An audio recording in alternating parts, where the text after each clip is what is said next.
जय हिंद दोस्तों, स्वागत है आपका हमारे YouTube channel L N geography UGC NET JRF में। फ्रेंड्स, हम लोग दिसंबर 2023 को टारगेट करते हुए एमसीक्यू प्रैक्टिस कर रहे हैं। तो लास्ट क्लास में हमने 50 क्वेश्चन को देखा था। आज उसी के आगे हम क्या करेंगे, कंटिन्यू करेंगे और देखेंगे पूरा का पूरा 100 क्वेश्चन का जो आपका एक पेपर होता है उसमें किस प्रकार के क्वेश्चन आते हैं। तो आप लोग जो है इसको देखिए और अपना क्या कीजिए, रिवीजन कीजिए। आपका 100 क्वेश्चन कराने का मेन मोटो ये होता है कि आपका रिवीजन कितना हो चुका है। इससे आपके खुद का जो प्रोग्रेस है उसकी पता उसको आप जान पाएंगे कि हमारा कौन सा टॉपिक वीक है, किस टॉपिक में हमें जो है प्रॉब्लम हो रही है। और साथ ही साथ आपको जो है किस टॉपिक में सबसे ज़्यादा जो है क्या होता है कि डाउट होता है वहाँ पर एग्जाम में कि ये ऑप्शन सही होगा, बी होगा, सी होगा, क्या होगा। तो ये सारी चीज़ें आपको क्लियर करने का मौका एमसीक्यू में ही मिलता है, पीआईक्यू में ही मिलता है। आप डायरेक्ट एग्जाम में ऐसा नहीं कर सकते हैं। जनरली लोग होता क्या है कि जब आप एमसीक्यू लगाते हैं तो गलत जाता है तो उसका उत्तर वहीं पर देखकर आगे बढ़ जाते हैं। ऐसा आपको नहीं करना है। जो भी क्वेश्चन आपको गलत लगते हैं, जो आप लगाते हैं आपसे गलतियां होती हैं, उसको अच्छे से सोचिए और एक चिंतन कीजिए कि हमारा गलत क्यों हुआ, क्यों हमने ऐसा सोचा, क्यों हमने ऐसा नहीं सोचा कि ताकि हमारा सही होता। जब आप ऐसा करना स्टार्ट कर देंगे तो आपके अंदर जो डाउट की प्रॉब्लम होती है बहुत ही कम हो जाएगी और क्लियरिटी बढ़ जाएगी। तो बस आपको पीआईक्यू या एमसीक्यू कराने का मकसद यही होता है कि आप क्या करेंगे कि 100 क्वेश्चन करेंगे और 100 क्वेश्चन जो बनाया गया है वो 10 यूनिट से बनाया गया है। तो आप यूनिट फर्स्ट से लेकर यूनिट तक आप खुद को क्या पाएंगे, घूम जाएंगे। पूरा का पूरा आपका जो सिलेबस है आपके माइंड में वो रन कर जाएगा, बूस्ट होगा आपका माइंड। ठीक है, तो इसीलिए आपको ये कराया जा रहा है और इसको आप जो है अच्छे से कीजिए। और जो भी आपसे जो अभी क्वेश्चन पे आपको प्रॉब्लम हो रही है उसको क्या कीजिए, क्लियर कीजिए। तो चलिए हम लोग स्टार्ट करते हैं और देखते हैं कि आज के जो एमसीक्यू हैं वो कौन कौन से। हमने पिछले क्लास में 50 क्वेश्चन देखा था, तो इसी के आगे 50 के आगे हम क्या करेंगे आज आगे देखेंगे। तो ये टोटल आपका 100 क्वेश्चन का एक सेट बन जाएगा। एग्जाम में टाइम बहुत कम है, बहुत ज़्यादा टाइम बचा नहीं है। तो बस आपको क्या करना है, रिविजन करना है, एमसीक्यू लगाना है और पीआईक्यू की फोकस करते रहना है। इतना ही काम आपको लगातार करना है। तो हमने क्या किया था कि टोटल जो है 50 क्वेश्चन को देखा था। तो उसी के आगे हम लोग क्या करते हैं, नेक्स्ट देखते हैं।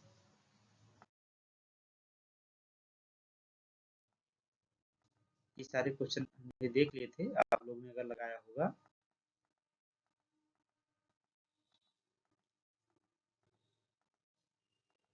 सारे हमने देखा था, हेडली सेल कैसे क्या हो रहा था।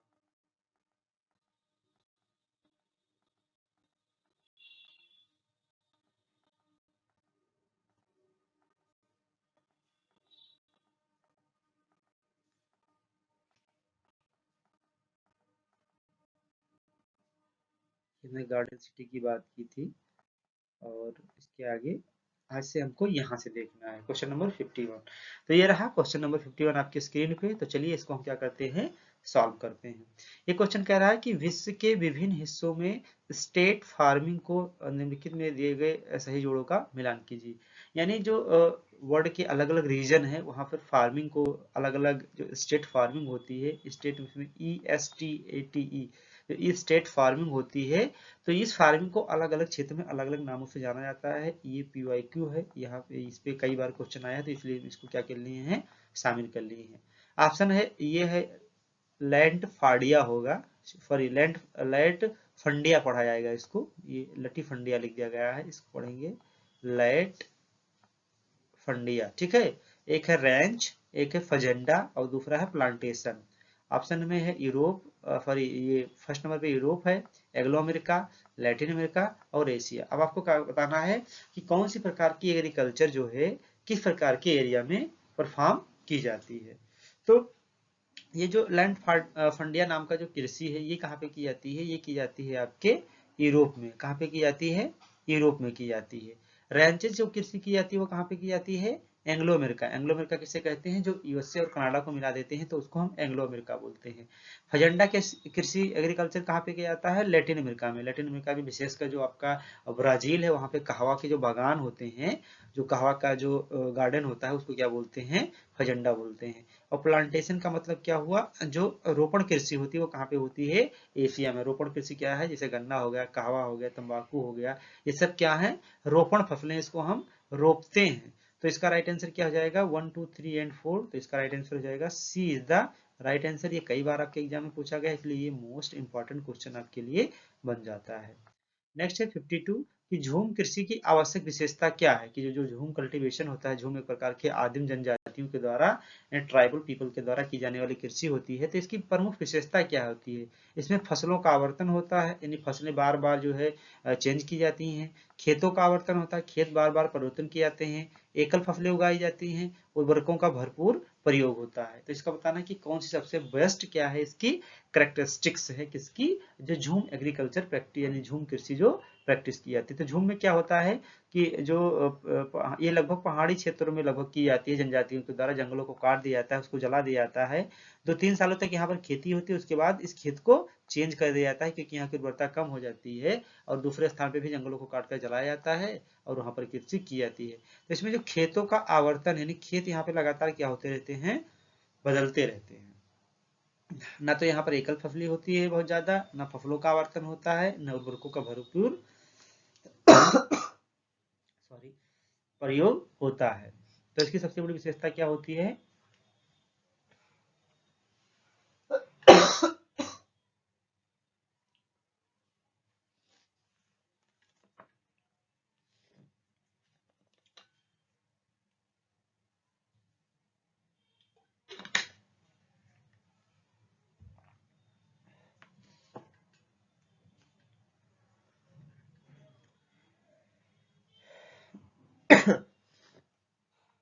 तो इसका राइट आंसर क्या हो जाएगा? B is the right answer. Next, अगला आपको जो है एक तरफ कुछ प्लेसेस का नाम दिया गया है, दूसरा तरफ इंडस्ट्री का नाम दिया गया है। आपको क्या करना है, प्लेसेस और इंडस्ट्री को मैच कराना है। यहाँ पर है डेट्रॉयट, याकोहामा, एक्रोन, ग्लासगो, लोहा और स्टील, संश्लिष्ट रबर, जहाज निर्माण, ऑटोमोबाइल उद्योग। तो डेट्रॉयट कहाँ पे है? डेट्रॉयट यूएसए में है, और ये किसके लिए फेमस है? ये ऑटोमोबाइल के लिए फेमस है। याकोहामा कहाँ पर है? याकोहामा जापान में, और किसके लिए फेमस है? ये है आपका लोहा और स्टील के लिए फेमस है। एक्रोन ये भी यूएसए में है, और ये किसके लिए फेमस है? ये रबड़ के लिए फेमस है। इसको वर्ल्ड जो है कैपिटल कहते हैं किसकी? रबड़ की कहते हैं। ग्लासगो, ग्लासगो स्कॉटलैंड में है, ये किसके लिए फेमस है? शिप बिल्डिंग के लिए यानी जहाज निर्माण के लिए। तो ए का 4, बी का 1, सी का 2 और डी का 3 यानी B is the right answer. ये भी बहुत इंपॉर्टेंट क्वेश्चन है, इसको भी आपको ध्यान में रखना है। अगला कह रहा है, एक असर्शन रीजन वाला क्वेश्चन है।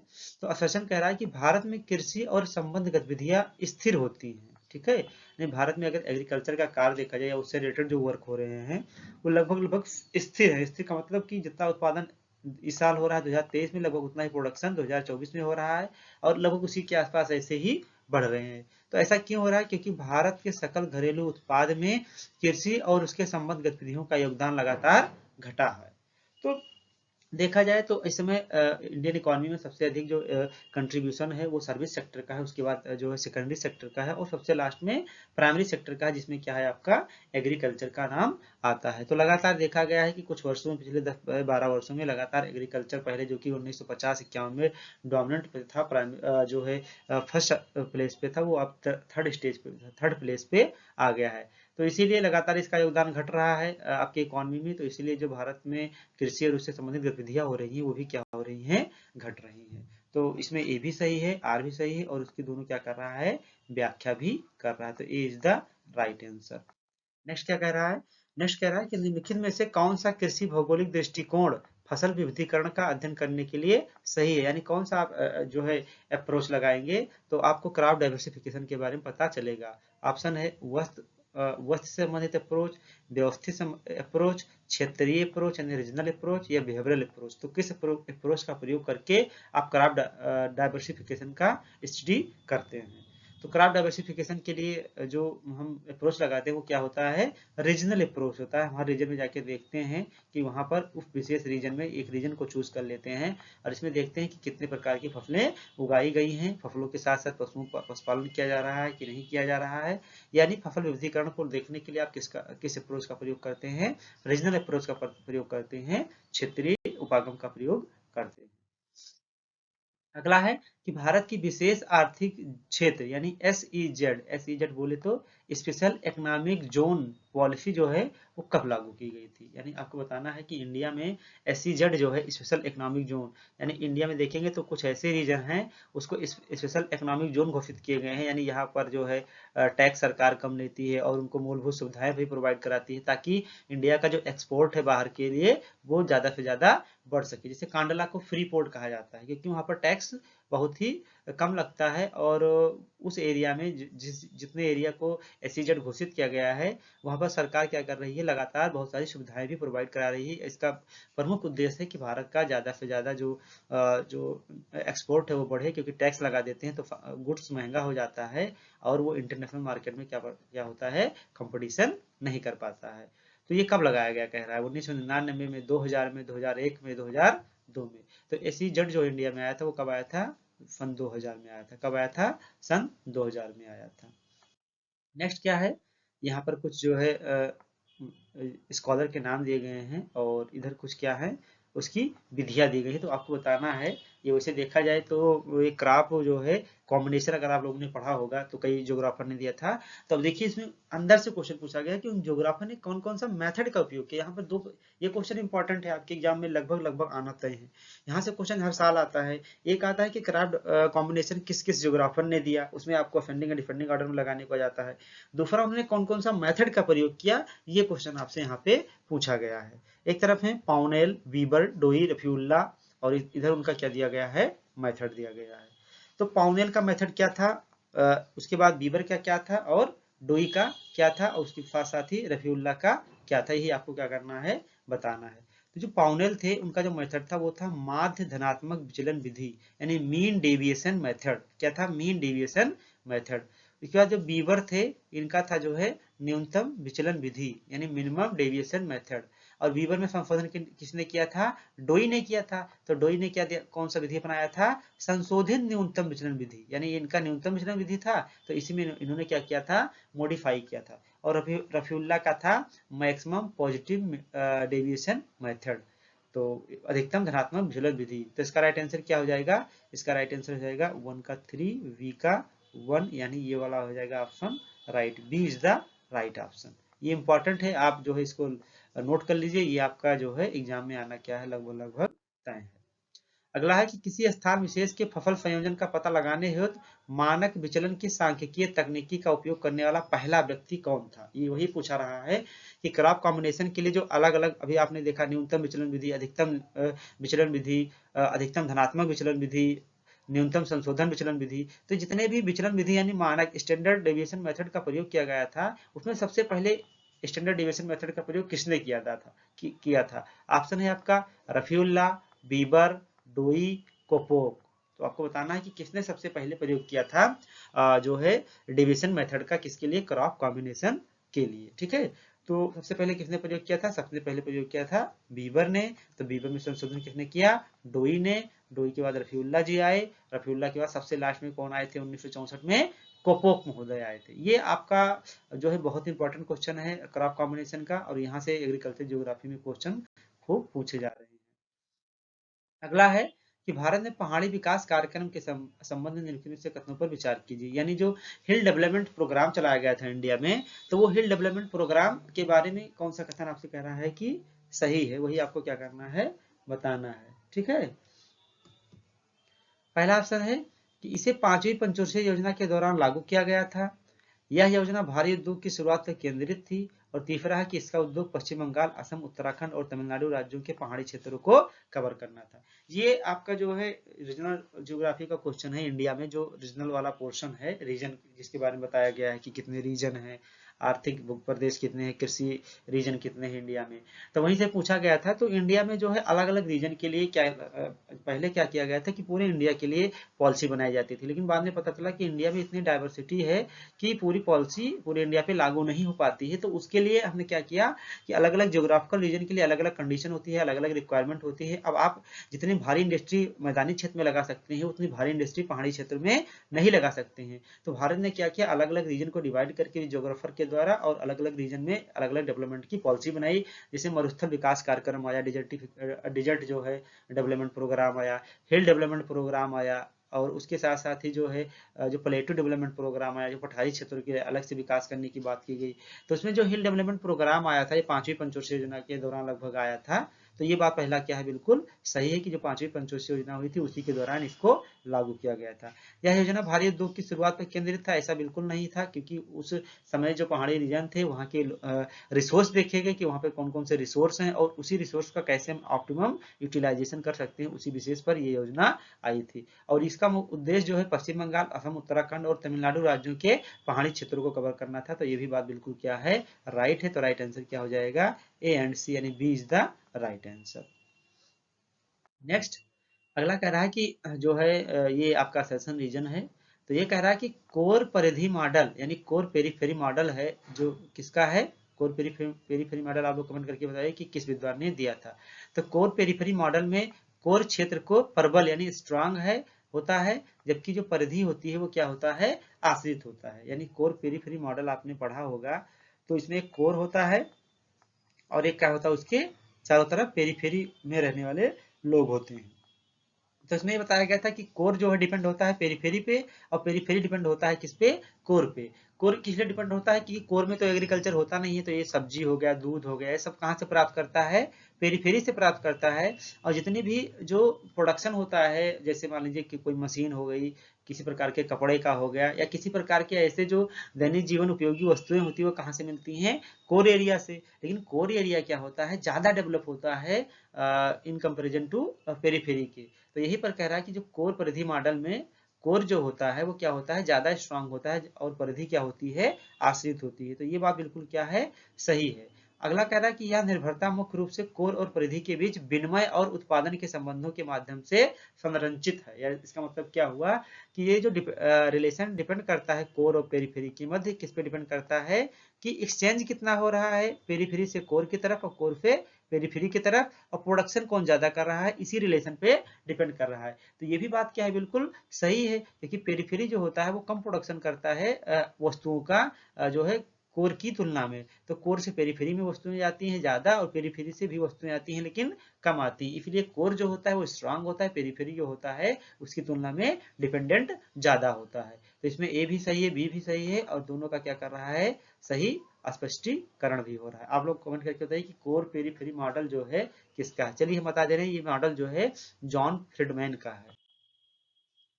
अगला है कि निम्नलिखित में से किसे विकास ध्रुव सिद्धांत में भौगोलिक स्थान की अवधारणा को शामिल करने का श्रेय दिया जाता है। यानी जो ग्रोथ पोल थ्योरी आई थी, तो उस ग्रोथ पोल थ्योरी क्या कहती है कि जो डेवलपमेंट होता है एक पॉइंट से स्टार्ट होता है, और इसी पॉइंट पे जब डेवलपमेंट स्टार्ट होता है तो इसका जो है बहुत सारा इफेक्ट होता है, मल्टीप्लायर इफेक्ट होता है और स्प्रेड इफेक्ट होता है, ऐसे बहुत सारे इफेक्ट होते हैं, जिसके कारण ये जो डेवलपमेंट होता है ये पूरे जो है उस सिटी में या उस जो है आपके अर्बन एरिया में जो है फैल जाता है, और इस प्रकार पूरे एरिया का डेवलपमेंट हो जाता है। लेकिन ये जहां से स्टार्ट होता है जिस पॉइंट से, उस पॉइंट को एक ज्योग्राफर थे पेरॉक्स, उन्होंने कहा था ये क्या होता है, ये अननोन पॉइंट होता है, ये हम पता नहीं कर पाते हैं कि ये क्या होता है, कहाँ पे स्टार्ट होता है। लेकिन बाद में एक ज्योग्राफर आए पेरॉक्स के बाद, बोर्डविले, इन्होंने पेरॉक्स की थ्योरी में संशोधन किया और बताया कि बात सही है कि ये एक बिंदु से स्टार्ट होता है, और वो बिंदु क्या हो सकता है, कोई ज्योग्राफिकल जो है एरिया हो सकता है, जैसे मतलब वो कोई इंडस्ट्रियल रीजन हो सकता है, या कोई जो है अर्बन एरिया हो सकता है। उसका उन्होंने एक नाम दिया, उस स्थान को एक नाम दिया, और वो जो स्थान को नाम क्या दिया, उसको नाम दिया जियोग्राफिकल प्लेस या जियोग्राफिकल स्पेस, जहां से क्या होता है, डेवलपमेंट स्टार्ट होता है। तो ऑप्शन इसमें दिया है बोर्डविले का, फ्रीडमैन का, मिडल का, हैंगरस्टैंड का। तो अभी हमने बताया कि पेरॉक्स ने दिया था, और इनका संशोधन किसने किया था, बोर्डविले ने किया था, और इन्होंने ही इसका नाम दिया। तो इसका राइट आंसर क्या हो जाएगा, बोर्डविले, यानी A is the right answer. Next क्या है, लोक कार्य स्थान की अवधारणा किसके द्वारा दी गई थी। यानी लोक यानी public place, sorry public work and place, ठीक है, पब्लिक वर्क एंड प्लेस का कंसेप्ट किसने दिया। ऑप्शन है क्लेरेंस स्टीन ने, लीपले ने, बॉडेलिला ब्लास ने, या जीन ब्रून्स ने। तो आपको बताना है कि ये प्लेस और वर्क, सॉरी पब्लिक वर्क और प्लेस का कंसेप्ट किसने दिया था, लोक कार्य और स्थान का। तो लोक कार्य स्थान का कंसेप्ट किसने दिया था, ये कंसेप्ट दिया था आपके एक ज्योग्राफर थे जिनका नाम था लीपले, ठीक है, क्या नाम था, लीपले। इन्होंने ही क्या दिया था, ये लोक कार्य और स्थान का जो है अवधारणा दी थी। इसमें ये लोक कार्य स्थान का मतलब क्या है थोड़ा समझ लेते हैं। लोक कार्य स्थान का मतलब ये है कि ये जो है ह्यूमन जो ये अगर देखा जाए तो संभववादी ज्योग्राफर थे, ये संभववाद पे बहुत ज्यादा क्या करते थे, फोकस करते थे। इन्होंने कहा था कि कहीं भी कोई भी जो स्थान है वहां पे जो लोग रहते हैं वो ज्यादा इंपॉर्टेंस होते हैं। क्या होते हैं? लोग ज्यादा इंपॉर्टेंस होते हैं। और कहीं पर जो लोग रहते हैं उसी के कारण वहां पे जो एक्टिविटी होती है वो जानी जाती है। और जब वो एक्टिविटी जानी जाती है इसलिए उस स्थान को महत्व मिलता है। यानी इन्होंने प्लेस को ज्यादा महत्व नहीं दिया। इन्होंने कहा था किसी भी प्लेस के बारे में लोग तभी जानते हैं, उस प्लेस की इंपॉर्टेंस तभी ज्यादा होती है जब वहां पर किसके कौन इंपॉर्टेंट होता है? पहले लोग इंपॉर्टेंट होते हैं। लोग इंपॉर्टेंट होंगे तो लोग के कारण वहां पर कोई ना कोई कार इंपॉर्टेंट होगा और उस कार के कारण उस प्लेस की क्या होती है? पहचान होती है। बाद में एक ज्योग्राफर आते हैं, वो इस चीज को पलट देते हैं और वो कहते हैं लोग कार स्थान नहीं बल्कि वो प्लेस को पहले लाते हैं और उसके बाद वहां पे जो है पीपल को लाते, वर्क को लाते हैं और उसके बाद कार्य को, लोग को लाते हैं। ठीक है, ये इस अवधारणा को पलट दिए थे क्योंकि उन्होंने कहा था कि कहीं पर लोग किस प्रकार होंगे वो डिसाइड करेगा कि वहां का स्थान कैसा है। वो स्थान पे ज्यादा फोकस करते थे। तो लोक कार्य स्थान का मतलब यही हुआ। आई होप आप लोग समझ गए होंगे। अगला है कि निम्नलिखित में से कौन सा भारत में सांस्कृतिक आत्मसातीकरण या आत्मसातकरण यानी एजिमुलेशन को धीमा करने हेतु सबसे अधिक जिम्मेदार है? यानी कल्चरल एजिमुलेशन जो हो रहा है, कल्चरल एजिमुलेशन अगर आप लोग टर्मिनोलॉजी हम इस पे पहले क्वेश्चन कर चुके हैं कि एक कल्चर का दूसरे कल्चर के द्वारा जो एक्सचेंज होता है, जो कोई दूसरा जो है कल्चर वाला तुम्हारी कल्चर को क्या करता है? अडॉप्ट करता है, उसी को कहते हैं कल्चरल एजिमुलेशन। और ये बहुत अच्छी बात होती है। तो ये कह रहा है कि इंडिया में कल्चरल एजिमुलेशन बहुत ज्यादा नहीं हो रहा है। इसका कारण क्या है? यहाँ की धार्मिक संरचना इसका कारण है, भाषाई संरचना, आर्थिक संरचना और जातीय संरचना। तो इसका राइट आंसर क्या है? इंडिया में धार्मिक संरचना ही ऐसी है जिसके कारण कल्चरल का एजिमुलेशन बहुत ज्यादा नहीं हो पा रहा है।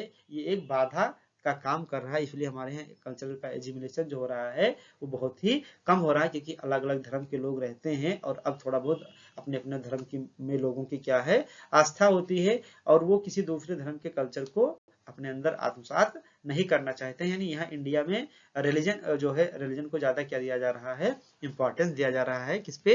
कल्चर पे। तो इसका राइट आंसर क्या हो जाएगा? Religious structure. अगला है कि निम्नलिखित में से कौन सा संकेतक सामाजिक कल्याण के संदर्भ में प्रासंगिक नहीं है? यानी जो सोशल वेलफेयर होता है उसमें कौन सा जो है मुद्दा ऐसा है कि जो बहुत ही रिलेवेंस नहीं होता है?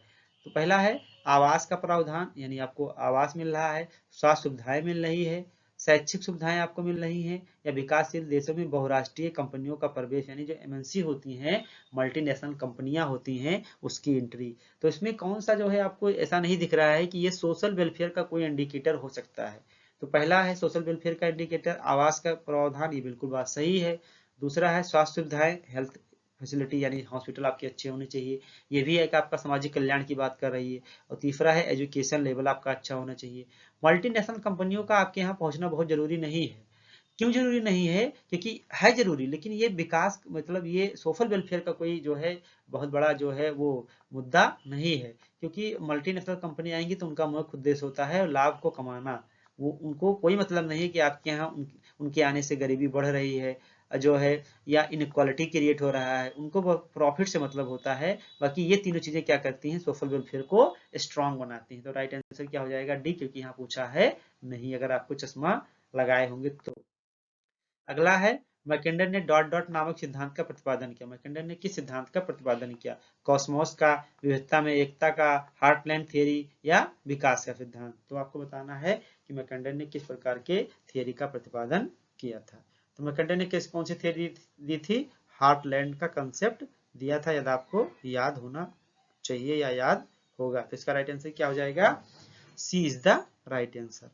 नेक्स्ट है कि किस यूनानी विद्वान को ब्रह्मांड विज्ञान के जनक के रूप में जाना जाता है?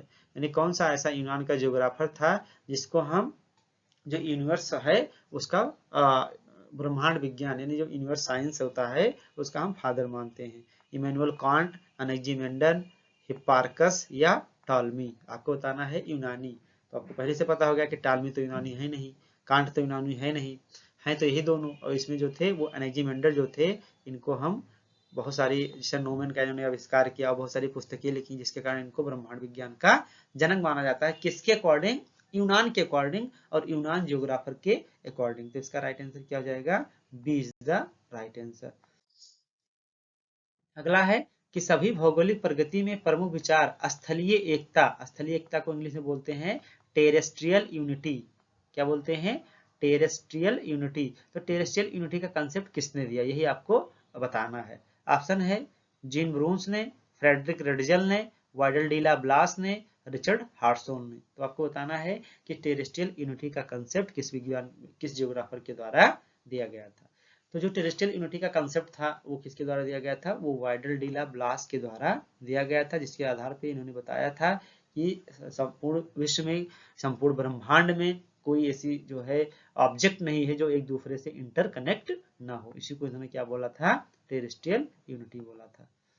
नेक्स्ट यहाँ पर आपको जो है ज्योग्राफर के नाम दिए गए हैं, और यहाँ इधर उनके दृष्टिकोण दिए गए हैं। तो आपको बताना है कि कौन कौन से कंसेप्ट दिया गया है। ये भी इस तरह के क्वेश्चन आपके एग्जाम में पूछे जा रहे हैं। आदर्शवादी यानी आइडियलिज्म, घटना क्रिया विज्ञान यानी फेनोमेनोलॉजी, मौलिक मौलिक और कल्याण यानी वेलफेयर, यह रॉल्फ हैरिस गोएनगुएलेक स्मिथ और विलियम बंगी। तो आदर्शवाद किसने दिया था? आदर्शवाद का कंसेप्ट दिया था हैरिस एंड गोयल ने। घटना क्रिया विज्ञान किसने दिया था? आपके रॉल्फ महोदय ने। और ये मौलिक का कंसेप्ट किसने दिया था? विलियम मुंगी ने। और वेलफेयर के बारे में किसने बात की थी? तो आपके स्मिथ ने बात की थी। तो इसका राइट आंसर क्या हो जाएगा? ए का वी, और 2 का ए, 3 का डी, यानी B is the right answer. Next अगला यहाँ पर एक असर्शन दिया गया है, एक रीजन दिया गया है। आपको बताना है कि कौन सा सही है, कौन सा गलत है, व्याख्या कर रहा है या नहीं कर रहा है। तो ये कह रहा है कि मात्रात्मक क्रांति का एक प्रमुख जोर भूगोल में कानून बनाने, मॉडल निर्माण और सिद्धांत बनाने के लिए जाना जाता है। यानी जो आपका क्वांटिटेटिव रिवोल्यूशन आया था, उसका प्रमुख काम क्या था कि वो जो है बहुत सारे रूल्स सेट किया था, बहुत सारे मॉडल का निर्माण किया था, बहुत सारी थियरी बनाई थी। तो ये बात क्या है? बिल्कुल राइट है कि क्वांटिटेटिव रिवोल्यूशन, उसका नाम ही है मात्रात्मक क्रांति। तो बिल्कुल ये बात सही है। और कारण कह रहा है कि द्वितीय विश्व युद्ध के बाद युवा भूगोलवेत्ताओं ने साहित्य की भाषा के बजाय गणितीय भाषा का उपयोग करके अनुभवजन्य तरीके से, यानी जो है इंपेरिकल मेथड से, डिस्क्रिप्टिव मेथड से और गजट प्रकार के भूगोल को त्याग दिया था। यानी जो द्वितीय विश्व युद्ध के बाद ही मात्रात्मक क्रांति आया था 1960 के दशक में, तो इसमें क्या हुआ था कि जो ज्योग्राफर थे, तो 1900 देखा गया कि द्वितीय विश्व युद्ध के पहले जो ज्योग्राफी थी वो एक लिटरेचर के रूप में उसको पढ़ा जाता था। उसकी एक मीनिंग जो सामने निकल के आती थी वो साहित्यिक मीनिंग। आपने देखा है कि जो है होमर की इलियड एंड ओडिसी देखा है, तो उसमें उन्होंने बताया है कि जो है बहुत सारे ऐसे सिद्धांत दिए हैं कि सूर्य जो है पृथ्वी के चारों ओर बहुत बड़ा महासागर है, उसमें सूर्य उगता है, सूर्य निकलता है। ऐसे बहुत सारी किंवदंतियां और भ्रांतियां थी, बहुत सारे जो है मिथोलॉजी को बेस बनाकर ज्योग्राफी के वर्णन करने का प्रयास किया गया। तो उन सारे जो है घटनाओं को, उन सारे तथ्यों को मिथ्या साबित कर दिया गया। किसके द्वारा? द्वितीय विश्व युद्ध के बाद नए ज्योग्राफर के द्वारा। और भूगोल में बहुत सारे मॉडलों और गणितीय भाषाओं का प्रयोग होने लगा। तो ये भी सही है, ये भी सही है, और इसकी क्या कर रहा है? ये व्याख्या भी कर रहा है। अगला है कि निम्नलिखित में से कौन सा स्पिरिट के मौलिक परिवर्तन और भूगोल के उद्देश्य के लिए जिम्मेदार माना जाता है। यानी एक तरह से देखा जाए तो ये कह रहा है कि भूगोल में जो एक आमूलचूल परिवर्तन आया, जो भूगोल की आत्मा को यानी स्पिरिट को, ठीक है, और स्पिरिट में क्या किया? एक मौलिक चेंज किया। मौलिक मतलब जो वास्तविकता थी उसमें परिवर्तन किया। तो ऐसा कौन सा कंसेप्ट आया कि ज्योग्राफी में इतना उथल पुथल हो गया था? ऑप्शन है जो है पश्च आधुनिकतावाद यानी पोस्ट मॉडर्निज्म, ह्यूमनिज्म मानवतावाद, क्वांटिटिव रिवोल्यूशन यानी प्रमाणीकरण, या स्ट्रक्चरलिज्म यानी संरचनावाद। तो आपको बताना है कि इसके आने से ज्योग्राफी के स्पिरिट के मौलिक परिवर्तन, और एक तरह से देखा जाए तो उसका उद्देश्य जो है ज्योग्राफी का वो चेंज हो गया था। तो सबको पता है कि जब से क्वांटिटिव रिवोल्यूशन आया तब से ही क्या हुआ कि ज्योग्राफी में बहुत बड़ा उथल पुथल हुआ, और ज्योग्राफी के एक तरह से देखा जाए तो मौलिकता को चेंज करके रख दिया गया। तो इसका ऑप्शन क्या हो जाएगा? B is the right answer. अगला है, यहाँ पर आपको कुछ पुस्तकें दी गई, यहाँ पर कुछ ज्योग्राफी लेखक के नाम देंगे, तो यही आपको क्या करना है? मैच कराना है। तो नेचर ऑफ ज्योग्राफी किसकी है? ये हार्टसोन की पुस्तक है। द अर्बन क्वालिटी किसकी पुस्तक है? मैनुअल कौशल की। कहीं कहीं अर्बन क्वालिटी है और कहीं कहीं पर द अर्बन क्वेश्चन भी लिखा हुआ है, मिलता है। सोशल जस्टिस एंड सिटी किसकी है? ये डी हार्वे की पुस्तक है। और location analysis in human geography किसकी पुस्तक है? ये पीटर हैगेट की है। तो इसका राइट आंसर क्या हो जाएगा? सी डी, यानी पहला का ये फर्स्ट का सी और दूसरा का डी यानी थर्ड का ए, यानी आपका D is the right answer. ये हो गया आपका उत्तर। अगला क्या है? अगला जो है अगेन एक यहाँ पर जियोग्राफर हैं और यहाँ पर उनकी पुस्तक का नाम है। तो ऑटो सलूटर का जो जो किताब है वो क्या है? वो है visible contents of landscape. Von Richthofen की पुस्तक का नाम क्या है? Major works on China. Oscar Peschel का क्या है? 10 आइलैंड। और फ्रेडरिक रटजल का क्या है? पॉलिटिकल जियोग्राफी, यानी फादर ऑफ ह्यूमन जियोग्राफी जिनको बोला जाता है। तो फर्स्ट का 4, बी का 3, सी का 2, यानी A is the right answer. ये सारी पुस्तकें बहुत ही इंपॉर्टेंट है, बार बार आपके एग्जाम में पूछी गई है, इसलिए यहाँ पर इसको स्थान दिया गया है, ये आपको ध्यान में रखना है। अगला है कि निम्नलिखित कथनों पर विचार कीजिए और देखिए कि कौन सा कथन आपका सही है। कह रहा है पहला कि भूगोल के कोरोलॉजिकल अध्ययन में वर्णनात्मक अध्ययन शामिल है, यानी जो कोरोग्राफी भूगोल को किसने कहा था? कांट ने। तो कोरोग्राफी का मतलब क्या हुआ? ज्योग्राफी का डिस्क्रिप्टिव स्टडी। डिस्क्रिप्टिव मतलब अभी आप लोग को हमने कल रिसर्च में बताया था कि डिस्क्रिप्टिव रिसर्च क्या होता है। डिस्क्रिप्टिव का मतलब जो चीजें जैसी हैं उसको उसी के रूप में वर्णन कर देना। भूगोल के कोरोलॉजिकल अध्ययन में स्थानों और क्षेत्रों का अध्ययन किया जाता है, तो ये भी ये देखना है। अगला है कि अल्फ्रेड हटनर ने भूगोल को एक कोरोलॉजिकल के रूप में परिभाषित किया, यानी भूगोल को एक कोरोलॉजिकल साइंस बताया। तो इसमें कोई कह रहा है कौन सा सही है? तो पहला बिल्कुल सही है कि कोरोग्राफी का अध्ययन के मतलब यही होता है, इसको कांट ने प्रयोग किया था। कोरोग्राफी शब्द का प्रयोग सर्वप्रथम कांट ने ही किया था। यहाँ पर भी स्टूडेंट कंफ्यूज होते हैं कोरोलॉजी और कोरोग्राफी में, तो हम आपको यहाँ बताना चाहेंगे कोरोग्राफी का प्रयोग कांट ने किया था, कोरियोलॉजी का हटनर जैसे विद्वानों ने किया था, और स्टोफन ने भी कोरोलॉजी के बारे में बताया था। तो कोरोग्राफी में हम क्या करते हैं? ज्योग्राफी को एज अ जो है डिस्क्रिप्टिव साइंस मानते हैं, उसको वर्णनात्मक अध्ययन के रूप में स्टडी करते हैं।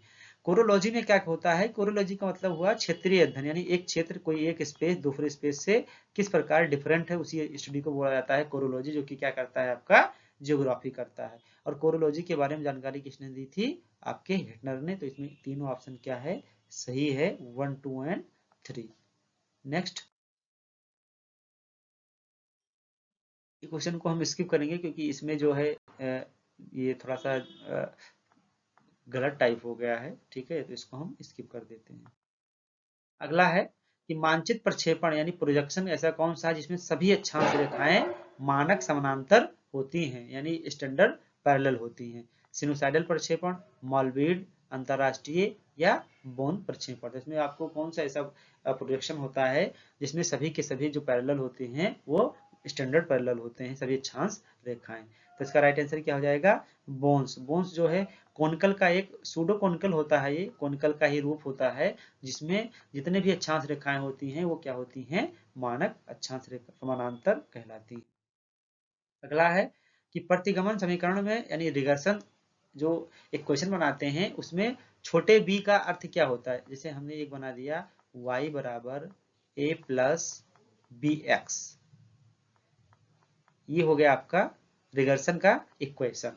तो अब इसमें कह रहा है कि जो छोटा b होता है, स्मॉल b होता है, उसका मतलब क्या होता है? क्योंकि इसमें एक ये जो हो गया ये एक डिपेंडेंट हो गया और एक क्या हो गया? ये इंडिपेंडेंट हो गया। तो इसमें एक इंडिपेंडेंट वेरिएबल होता है और एक डिपेंडेंट वेरिएबल होता है। तो इसमें जो a होता है तो ये तो यहाँ पूछा नहीं गया, यहाँ पर पूछा गया ये v क्या होता है? ये अंतःखंड होता है या गुणक होता है, मल्टीप्लायर, या क्वार्टाइल होता है, चतुर्थक होता है, या ये कोफिशिएंट होता है, विचरण होता है? तो इसमें जो स्मॉल b होता है वो क्या होता है? ये होता है मल्टीप्लायर, क्या होता है? गुणक होता है। तो इसका राइट आंसर क्या हो जाएगा? B is the right answer. अगला है कि 8 बिट डिजिटल उपग्रह तस्वीर का ग्रे स्केल निम्न मान के बीच भिन्न होता है, यानी अगर आप 8 बिट का जो है कोई एक डिजिटल इमेज लेते हैं तो उसमें स्केल पे उसका मान कितने किसके बीच में आएगा? 10 से 255 के, 1 से 100, 255 से 355, 0 से 255। तो 8 बिट का मतलब पहले क्या होता है, एक जो है बिट क्या होती है, या तो 0 होगा या तो 1 होगा, एक डिजिट को बिट बोलते हैं। तो 8 का मतलब क्या हुआ, 2 के पावर 8, और 2 के पावर 8 का जो मल्टीप्लाई करेंगे तो कितना आएगा, 256 आएगा। यानी वो इमेज कितने प्रकार के कलर दे बना सकते हो आप, 256 तरीके से बना सकते हो।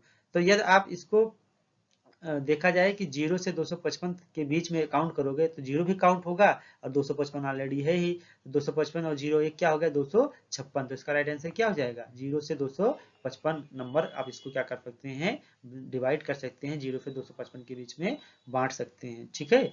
जो कि एक क्या होगा, सबसे जो है लाइट होगा, और एक क्या होगा, सबसे डार्क होगा। नेक्स्ट, ये इंपॉर्टेंट है, ये आपके एग्जाम में आना तय है, आप लिख के नोट कर लीजिए, ये क्वेश्चन आपके एग्जाम में आना ही आना है। ये कह रहा है कि निम्नलिखित में मानचित्रों को छोटे पैमाने से बड़े पैमाने पर आरोही क्रम में व्यवस्थित करना है। आपको आपको क्या करना है कि छोटे पैमाने से बड़े पैमाने के बीच में इसको जो है लगाना है, ठीक है। तो ऑप्शन देखते हैं, यह है स्थलाकृतिक मानचित्र यानी टोपोग्राफिकल मैप, एटलस मैप, भूखंड मानचित्र यानी कैडस्ट्रल मैप, और वाल मैप। तो हम पढ़ते हैं जब मैप के बारे में, तो उसमें दो प्रकार के मैप होते हैं, एक होता है लार्ज स्केल का और एक होता है स्मॉल स्केल का। लार्ज स्केल कितना होगा, स्मॉल स्केल कैसे बोलते हैं, जिसका जैसे लिखा है कहीं पर 1:1000, ठीक है, और कहीं पर लिखा है 1:100। तो स्केल का मतलब समझते हैं ना, स्केल क्या होता है, जो है पेपर पे या मानचित्र पे दो बिंदुओं के बीच की दूरी और ग्राउंड पे दो बिंदुओं के बीच की दूरी का अनुपात होता है। यानी अगर मान लीजिए हमने लिखा कि 1:100, तो हमने लिखा कि जो मानचित्र पर 1 सेंटीमीटर की दूरी से खींच देंगे तो वो धरातल की कितने दूरी के बराबर होगा, 100 मीटर के या 100 किलोमीटर के, जो भी आपने पैमाना तय किया हो। तो जितना भी आपका जो हर है, ठीक है, अंश की बात क्या है, जितना भी आपका हर है वो बढ़ता जाएगा, ठीक है, जितना भी आपका हर बढ़ता जाएगा उतना ही स्केल क्या होगा, वो छोटा होता जाएगा। क्या होगा, वो छोटा होता जाएगा, और जितना ही हर यानी डिनोमिनेटर छोटा होता जाएगा उतना ही स्केल बड़ा होता जाएगा। यही बात आपको दिमाग में बना लेनी है। अब चलिए क्वेश्चन को हम सॉल्व करते हैं। अंश हर तो आप समझते हैं ना, कक्षा 2 से आप पढ़ते आते हैं। तो इसमें जब हम पढ़ते हैं तो दो तरीके का, एक होता है शॉर्ट स्केल का, एक होता है लॉन्ग स्केल का, ठीक है। तो जो आपका जो इसमें कह रहा है कि अब आपको मानचित्रों को छोटे से बड़े पैमाने पे सेट करना है, यानी सबसे छोटा मानचित्र क्या होगा, सबसे बड़ा मानचित्र क्या होगा। तो जब हम पढ़ते हैं कि जो है इसमें अगर देखा जाए कि जो कैडस्ट्रल मैप होता है वो सबसे क्या होता है, लार्ज मैप होता है, जिसमें हमारा राजस्थान होता है, जिसमें हमारा ग्रामीण के क्षेत्र खेत खलिहान पाए जाते हैं, ठीक है। और जो तो ये हो गया, इसमें तो ये सबसे बड़ा मैप हो गया। तो अगर ऑप्शन में आप देखेंगे तो तीन, इसमें आपको क्या करना है, छोटे से बड़े की तरफ लगाना है। तो हमें तो यही पता चल गया कि इसका राइट आंसर क्या हो जाएगा, ए हो जाएगा, अगर आपको कोई भी ऑप्शन के बारे में पता नहीं है, क्योंकि आपको सबसे छोटे की तरफ से सबसे बड़े की तरफ जाना है। अब देखते हैं इसमें सबसे छोटा जो आपका मैप है वो कौन सा है, एटलस मैप है, क्योंकि एटलस जब आप खोलेंगे तो देखेंगे कि वहां पे जो आपका आरएफ दिया होगा, ठीक है, तो जो आपका रिप्रेजेंटेशन फ्रैक्शन होता है, ठीक है, तो आपका जो ये आरएफ होता है इसमें देखेंगे कि ये बहुत बड़ा होगा, यानी 10 लाख 20 लाख, यानी आपको जो है 1 सेंटीमीटर अगर उस मैप में देखेंगे, यानी इंडिया के मैप में, तो वो कम से कम शो करेगा 10,000 किलोमीटर, 5,000 किलोमीटर, जो भी आपका आरएफ दिया हो।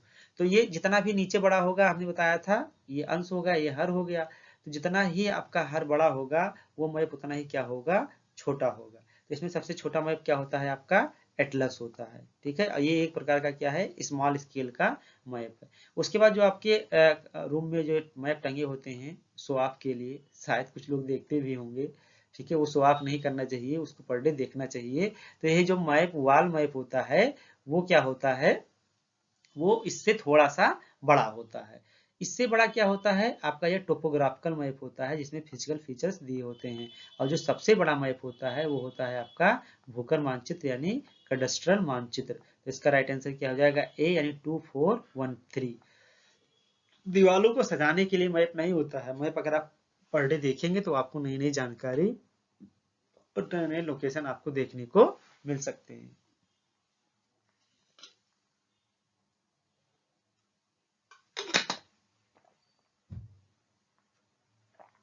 नेक्स्ट अगला क्वेश्चन है कि राष्ट्रीय जनसंख्या नीति यानी जो नेशनल पॉपुलेशन पॉलिसी आई थी 2000 में, तो इसके बारे में आपको पहचानना है कि कौन सा कथन सही है। तो देखते हैं। पहला है, इसमें पहला कह रहा है कि इसके पहला जो ऑब्जेक्टिव था कि प्रति 1000 जीवित जन्म पर शिशु मृत्यु दर को कम करके 30 करना था। यानी 1000 शिशु जन्म ले रहे हैं तो उस पर जो मृत्यु दर थी उसको 30 तक लाना था। तो ये बात बिल्कुल क्या थी, सही थी। दूसरा है कि 1 लाख जीवित जन्मों पर मार्च मृत्यु अनुपात को कम करके 100 तक लाना था। यानी अगर 1 लाख जो है माताएं बच्चों को जन्म देती हैं तो उसमें से कुछ ना कुछ जो माताएं होती हैं उनकी क्या हो जाती है, डेथ हो जाती है। तो इसको कम करके कितना था, 100 पे लाना था कि 1 लाख अगर जो है माताएं अगर बच्चों को जन्म देती हैं तो उसमें से 100 अगर मर जाती हैं तो कम से कम आपका जो आंकड़ा है वो ठीक ठाक रहेगा।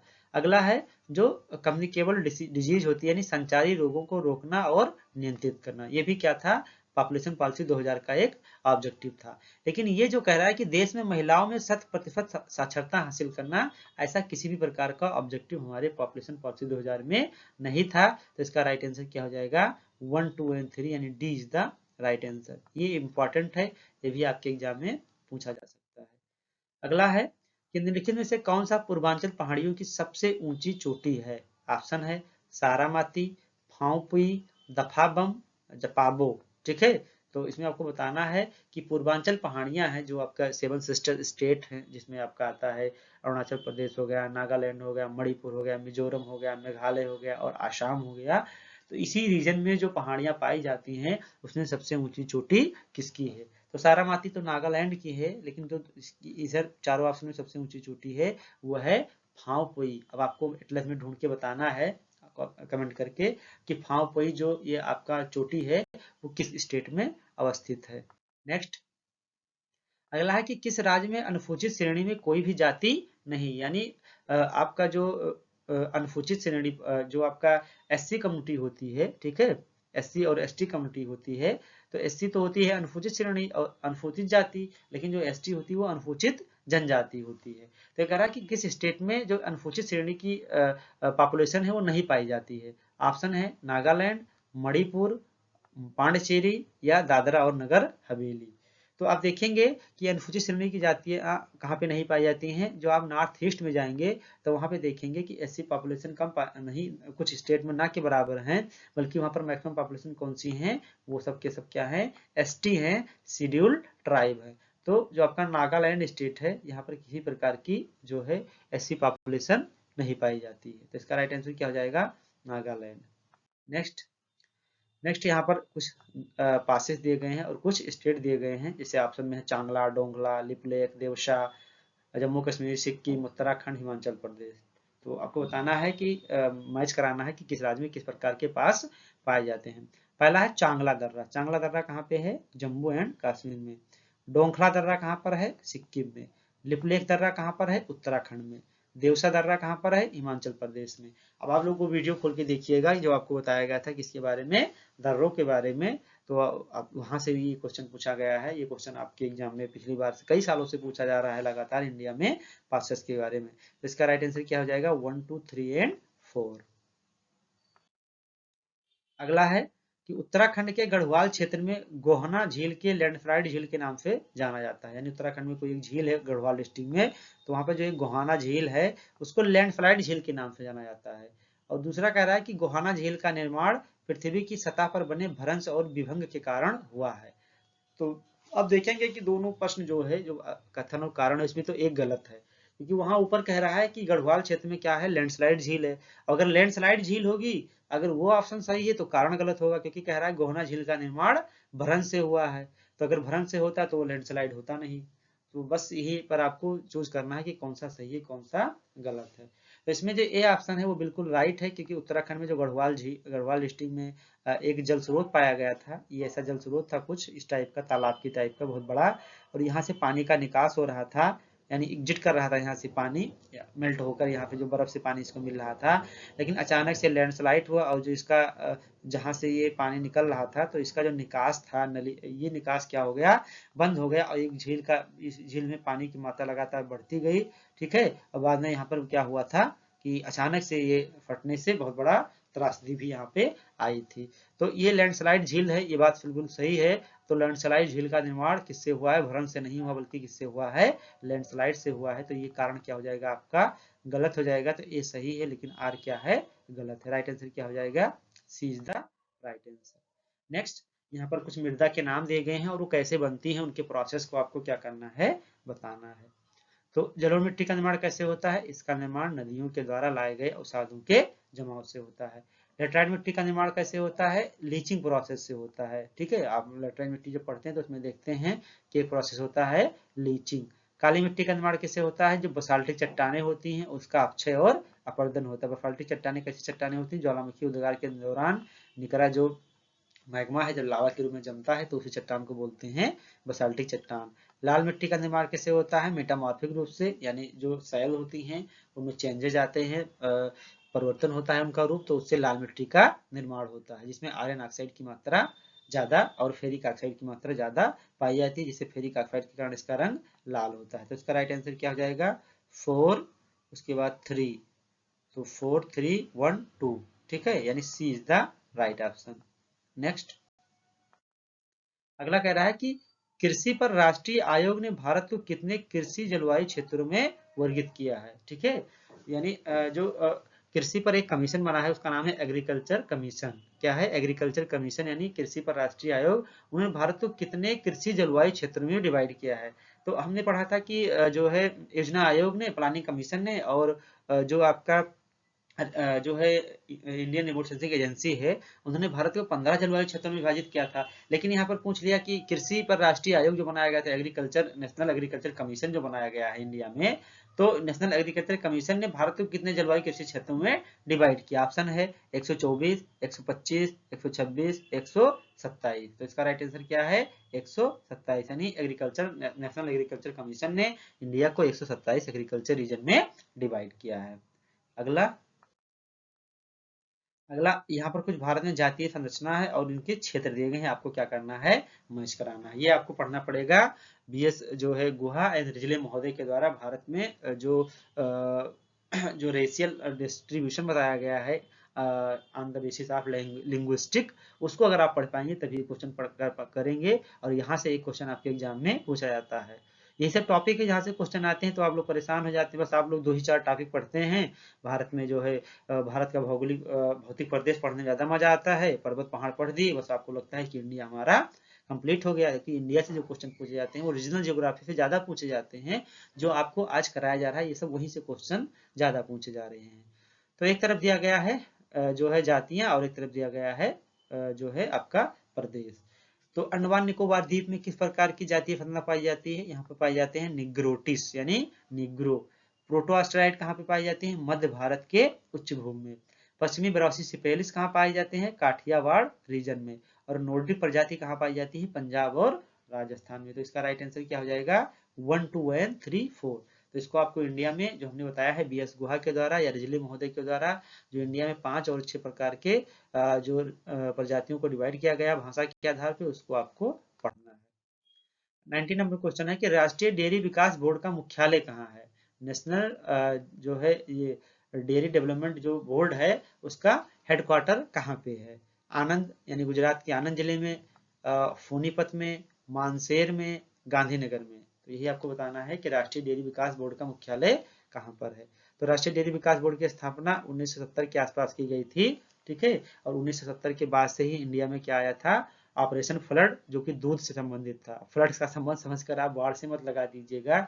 और जो उस समय वर्गीस कुरियन महोदय थे, इन्हें भारत में दुग्ध का जनक कहा जाता है। डेयरी दुग्ध यानी डेयरी उद्योग का, डेयरी विकास का। तो उसी समय इन्होंने एक बोर्ड बनाने की बात कही थी, राष्ट्रीय डेयरी विकास बोर्ड। और इसी के चलते भारत में क्या हुआ था कि जो दूध की उपलब्धता थी उसको बढ़ाया गया, अच्छी नस्ल की गाय भैंसों को पाला गया, उनको चारा अच्छे अच्छे तरीके से खिलाया गया, और अच्छे से क्या हुआ, इंडिया में दूध का प्रोडक्शन बढ़ गया, और प्रेजेंट टाइम में इंडिया दूध के नंबर में एक स्थान पे है। तो इसका विकास, इसका हेडक्वार्टर कहाँ बनाया गया था? गुजरात में। आनंद एक डिस्ट्रिक्ट है, आप आनंद दूध भी पीते हैं तो ये वहीं से आता है, अमूल का जो आनंद बनता है, ठीक है, आनंद जिले से अमूल दूध बनता है। इसके बाद आपको पता है कि आपके एग्जाम में 10 इम्पॉर्टेंट आपके आते हैं जो है इस गद्यांश के टाइप के क्वेश्चन, जिसको आपको पढ़ के क्या करना होता है, क्वेश्चन देना होता है। कंप्रीहेंशन रीडिंग जो आता है, ठीक है, तो इसमें एक तो आपको आएगा कि आपको उसी में से निकाल के उत्तर देना होगा, और एक तो बस वो नाम का रहेगा, उत्तर आपको अपने मन से सोचना पड़ेगा। जैसे ये क्या है, ये नाम का है, उत्तर आपको अपने मन से ही देना है, क्योंकि किसी भी प्रकार के प्रश्न का उत्तर इसमें आपको नहीं मिलेगा। हाँ, थीम वही रहेगी। इसलिए इसका जो थीम है वो है इंडिया में जो इंडस्ट्रियलाइजेशन हुआ है, उद्योगीकरण हुआ है, इंडस्ट्रियल पॉलिसी आई है 1956 में, 1948 में, 1991 में, उसी पॉलिसी से हमें क्या क्या लाभ हुए, उस पॉलिसी में क्या क्या जो है हमने क्या किया है कि नीतियां बनाई है, क्या क्या हमने जो देश टारगेट किए हैं, तो ये सही इसी के बारे में क्वेश्चन पूछा गया है। जैसे पहला पूछा गया कि किस औद्योगिक नीति को नई आर्थिक नीति भी कहा गया है, यानी न्यू इंडस्ट्रियल पॉलिसी किसे कहा जाता है? ऑप्शन है 1956 को, 1980 को, 1977 को या 1991 में। तो हम सभी जानते हैं कि जो 1991 में हमारे यहाँ पॉलिसी आई थी उसको बोला गया था न्यू इंडस्ट्रियल पॉलिसी, ठीक है, जिसमें हमने कौन सा मॉडल पढ़ाया था? LPG, liberalization, privatization and globalization. इसका राइट आंसर क्या हो जाएगा? औद्योगिक नीति 1991। अगला है कि निम्नलिखित में से कौन सा वैश्वीकरण का सकारात्मक प्रभाव है?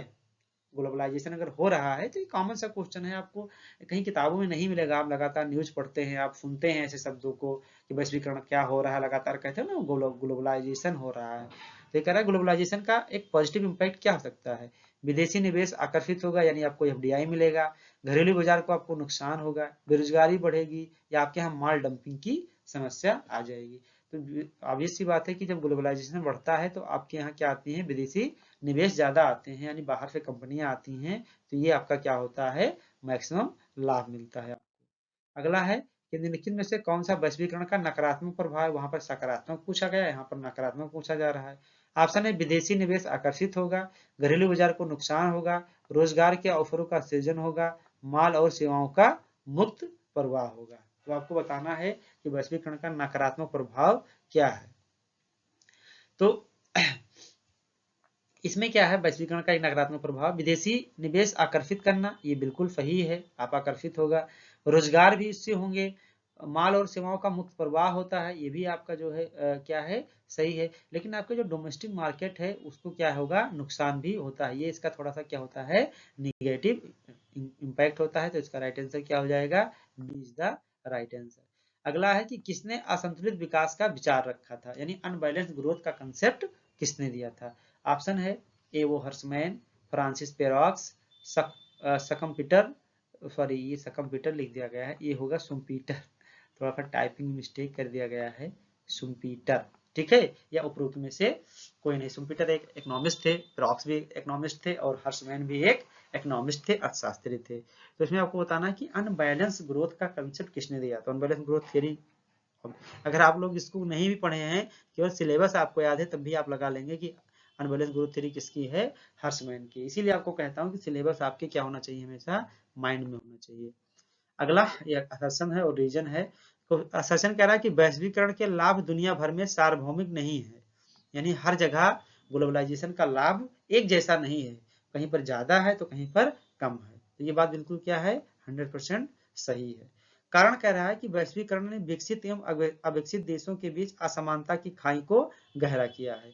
तो ये भी बात क्या है? बिल्कुल सही है, क्योंकि वैश्वीकरण ने से क्या हुआ है कि सारे कंट्री एक दूसरे से तो जुड़ गए हैं, लेकिन उतना लाभ जो है विकासशील कंट्री को नहीं मिल पा रहा है जितना कि विकसित देशों को मिल पा रहा है। तो ये भी बात क्या है? सही है। और इसी के लिए क्या हुआ है कि जो लाभ है वो एक जैसा पूरी दुनिया में नहीं है। तो इसका ए भी सही है, आर भी सही है, और उसकी क्या कर रहा है? ये व्याख्या भी कर रहा है। अगला है कि निम्नलिखित में से कौन सा एक अपघटन प्रदूषक है? अपघटन का मतलब हुआ बायोडिग्रेडेबल है। कौन सा ऐसा प्रदूषण है जो बायोडिग्रेडेबल है, यानी आसानी से वो अपघटित होता है, क्षयित हो जाता है, क्षय हो जाता है? घरेलू सीवेज, DDT, प्लास्टिक या शीशा? तो इसका राइट आंसर क्या हो जाएगा? राइट आंसर हो जाएगा घरेलू सीवेज। इसको हम आसानी से जो है डिग्रेडेट कर सकते हैं, लेकिन जो डीडीटी होता है, प्लास्टिक होता है और शीशा होता है, ये नॉन डिग्रेडेबल हैं, इसको हम डिग्रेडेट जल्दी नहीं कर पाते हैं। इसका राइट आंसर क्या हो जाएगा? ए इज द राइट आंसर। अगला यहाँ पर जो है कुछ सूची में गैसों के नाम दिए गए हैं और इसके स्रोत दिए गए हैं। आपको बताना है कि कहाँ से कौन सी गैस निकलती है। जैसे कार्बन मोनोऑक्साइड का स्रोत क्या है, सल्फर के ऑक्साइड का स्रोत क्या है, हाइड्रोकार्बन का स्रोत क्या है और नाइट्रोजन का स्रोत क्या है। तो कार्बन मोनोऑक्साइड हर उस पदार्थ से निकलता है जो कि पूरा नहीं जलता। जैसे सिगरेट हम पीते हैं तो CO2 ज्यादा निकलता है। हम पीते का मतलब हम नहीं पीते हैं भाई सिगरेट, हम आपको बता रहे हैं, ठीक है? नहीं तो आप सोचिए कि सर सिगरेट पीते हैं। तो कार्बन मोनोऑक्साइड जो होता है तो वो हर पदार्थ से निकलता है। जब आप सिगरेट जलाते हैं तो पूरा नहीं जलता है, यानी जलने पर जो आसानी से जल जाए। तो सिगरेट में जो वो निकोटीन भरा होता है वो आराम आराम से जलता है, इसीलिए उससे क्या निकलता है? CO2 निकलता है, सॉरी CO निकलता है, कार्बन मोनोऑक्साइड निकलता है। और आपकी स्वचालित गाड़ियों में भी क्या होता है, कहीं पर जो अधूरा प्रज्वलन होगा, यानी बहुत हाईली बहुत अच्छे तरीके से वो जो है बर्न नहीं होगा, तो वहां पर हर पदार्थ से कार्बन मोनोऑक्साइड निकलता है। तो इसका ऑप्शन क्या हो जाएगा? अधूरे दहन से ऑटोमोबाइल, यानी ऑटोमोबाइल जो होता है वहां पर अधूरा दहन होता है, इसीलिए वहां पर क्या होता है कि CO निकलता है, कार्बन मोनोऑक्साइड निकलता है।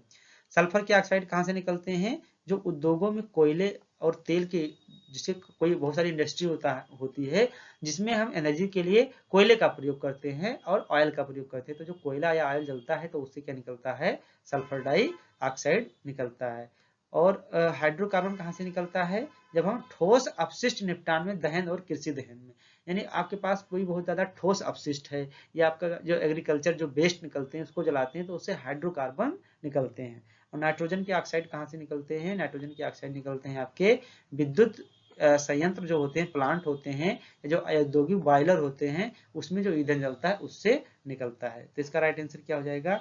इसका राइट आंसर हो जाएगा आपका D4 3 D और D का 1, यानी 4 3 2 1, यानी D is the right answer.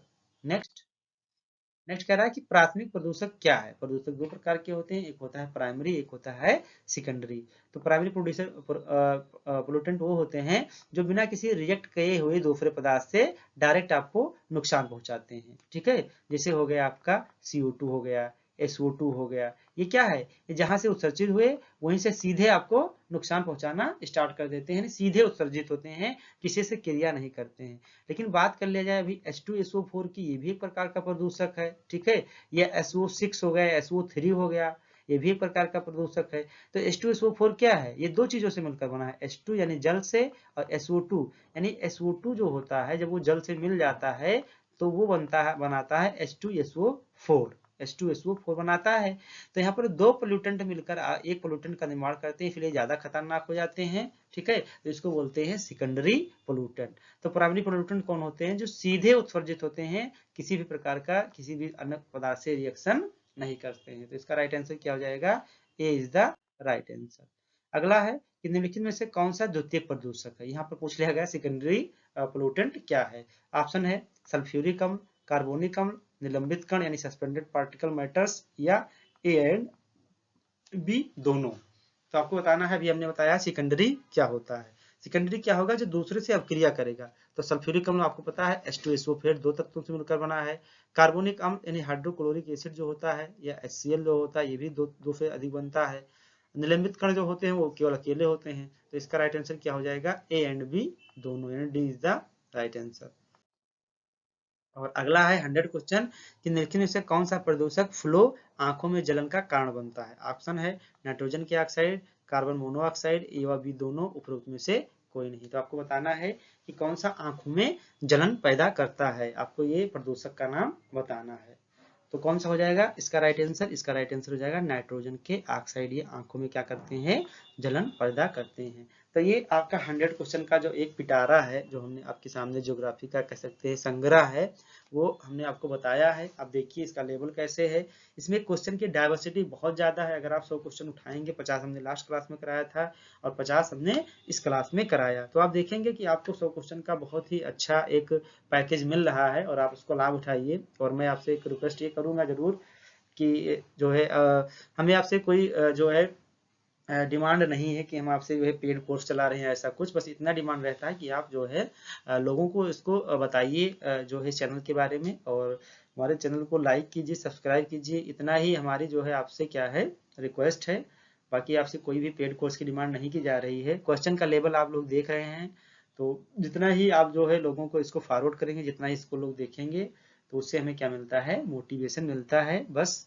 तो ये सब क्वेश्चन का आप लगाइए, इसको देखिए, बार बार देखिए, और मिलते हैं हम लोग अपने एक नए सेशन के साथ, जिसमें आपको कुछ और क्वेश्चन कराए जाएंगे। और ये सीरीज तब तक चलती रहेगी जब तक कि जो है आपका सिलेक्शन नहीं हो जाता है। सिलेक्शन हम कराएंगे, इसकी जिम्मेदारी हम लेते हैं, बस आपको हमारे साथ कदम मिलाकर चलते रहना है और ट्रस्ट करना है, इधर उधर आपको भागने की जरूरत नहीं है। तो मिलते हैं हम लोग एक नई वीडियो के साथ, तब तक के लिए बेस्ट ऑफ लक।